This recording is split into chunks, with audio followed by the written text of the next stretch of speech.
जिंदगी में ऐसा बहुत सारे लोगों के साथ होता है जब आपके साथ वाले प्रोग्रेस कर रहे होते हैं, आगे बढ़ रहे होते हैं, लेकिन आपका कुछ नहीं हो पा रहा होता।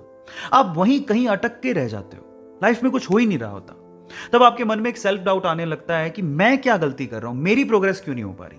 जैसे एग्जाम्पल के तौर पे आपके साथ वालों का एग्जाम में सिलेक्शन हो गया लेकिन आपका नहीं हो पाया, या फिर आपके साथ वालों की जॉब लग गई, आपकी नहीं लग पा रही।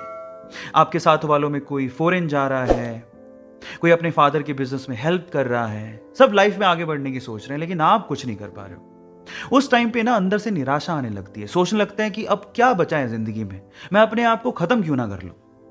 अगर आपके साथ भी कोई ऐसी प्रॉब्लम है तो आज की स्टोरी को बड़े ध्यान से सुनना। ऐसे एक लड़का था, उसके साथ वाले सभी प्रोग्रेस कर रहे थे, आगे बढ़ रहे थे, लेकिन उसका कुछ नहीं हो पा रहा था। वो कोशिशें कर रहा था लेकिन कुछ भी नहीं निकल पा रहा था। तो इसी तरह से उसने सोचा कि क्यों ना मैं सब कुछ छोड़ छाड़ के निकल जाऊं, यहां से कहीं दूर चला जाऊं। तो एक दिन वो अपना घर छोड़ता है और जंगल की तरफ निकल जाता है। चलते चलते चलते चलते जब वो थक जाता है तो वो एक जगह थक के हार के बैठ जाता है। तो वो अपने आप से बात करने लगता है। वो कहने लगता है कि हे भगवान, हे खुदा, मैंने ऐसे क्या गलती कर दी, मैं ऐसी क्या गलती कर रहा हूं कि मेरी प्रोग्रेस नहीं हो पा रही है, मैं आगे नहीं बढ़ पा रहा हूं, रीजन क्या है, मुझे कारण बताओ। नहीं तो मैं ऐसा सोच रहा हूं कि मैं अपने आप को खत्म क्यों ना कर लूं, मैं निराश होते जा रहा हूं, मुझे बताओ। पता है, जब अंतिम क्षण होते हैं ना तो अंदर से आवाज आती है, जवाब आते हैं, बस सुनने वाला चाहिए कोई। तो उसके अंदर से भी आवाज आई। और मेरा ऐसा मानना है कि ऐसे क्षणों में जब अंदर से आवाज आती है ना, तो वो मैसेज, वो संदेश ऊपर वाले का होता है।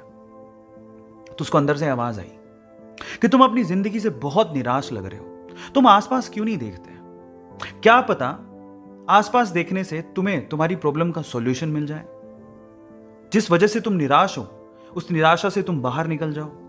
तो वो आसपास देखता है, इधर उधर देखने से इस तरफ उसे एक झाड़ी नजर आती है, एक लंबी चौड़ी ऊंची झाड़ी, हरी भरी। और जब वो इस तरफ देखता है तो एक छोटा सा बीज धरती की छाती फाड़ के बस अंकुरित हो रहा होता है। तो वो दोनों चीजें जब वो देखता है तो वो पूछता है कि इससे आप क्या कहना चाह रहे हो, मतलब मैं अपना सॉल्यूशन कैसे निकालूं लाइफ का, मुझे कुछ समझ नहीं आ रहा, आप समझाओ। तो फिर आवाज आती है कि मेरे बच्चे, ये दोनों चीजें जो आप अभी देख रहे हो, एक तरफ झाड़ी देख रहे हो, एक तरफ छोटा सा अंकुरित बीज देख रहे हो, क्या तुम्हें पता है कि मैंने इन दोनों को एक ही समय पे लगाया था। जी हां, एक ही समय पे लगाया था। और जब उसने सुना कि एक ही समय पे लगाया था तो उस साइड में जो झाड़ी थी उसने तो बहुत प्रोग्रेस कर ली, वो बहुत ऊपर चली गई है। लेकिन बीज एक ही समय में लगाने के बावजूद भी अभी अंकुरित हो रहा है, उसकी प्रोग्रेस इतनी कम क्यों। उसके मन में ये, दिमाग में ये सवाल आता है। तो फिर जवाब मिलता है उसे कि मेरे भाई, ये झाड़ी है, जब ये ऊपर प्रोग्रेस कर रही थी तो ये जो अंकुरित बीज आपको दिख रहा है, ये बैम्बू का बीज है। वो अपने आप को इनर प्रोग्रेस कर रहा था, वो अंदर से बढ़ रहा था, अपनी जड़ों को मजबूत कर रहा था, जिंदगी के थपेड़ों को झेल रहा था और अपने आप को अंदर से मजबूत कर रहा था। और अब वो तैयार है, वो अभी बाहर निकला है। आप इन दोनों की प्रोग्रेस का कंपैरिजन मत करो। झाड़ी ऊपर बढ़ी तो ये बीज अंदर से अपनी जड़ें मजबूत कर रहा था। और जब कोई अंदर से अपनी जड़ों को मजबूत कर लेता है, उसके बाद जो उसकी आउटर प्रोग्रेस होती है ना, वो बहुत ही जबरदस्त होती है, बहुत अच्छी होती है।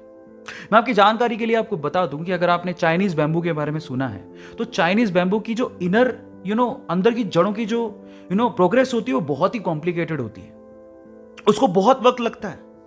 लेकिन एक बार बैम्बू का बीज धरती की छाती फाड़ के बाहर आ जाए, उसके बाद आप अपनी नेकेड आईज से उसकी प्रोग्रेस देख सकते हो। विद इन 24 आवर्स, 24 घंटे के अंदर अंदर वो 60 से 70, 80, 90 फीट तक ऊपर जा सकता है।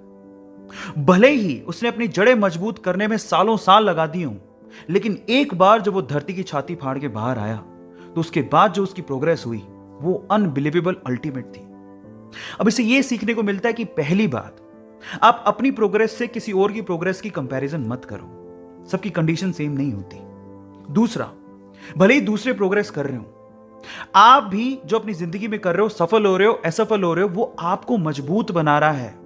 क्या पता ऊपर वाले ने आपके लिए बहुत अच्छा रखा हो, बहुत अच्छा रखा हो, लेकिन सिर्फ आपको मजबूत बनाने के लिए, आपको सक्षम बनाने के लिए, आपकी प्रोग्रेस के लिए वो आपकी परीक्षा ले रहा हो। लेकिन एक दिन वो वक्त आएगा जब आप पूरी तरह से तैयार होगे तो आपको वो उस लेवल की प्रोग्रेस देगा जब आसपास के लोग आपको देखते रह जाएंगे। तो मैं इतना ही कहना चाहता हूं कि निराश मत हो जिंदगी में। कुछ नहीं मिल पा रहा है तो धैर्य रखो।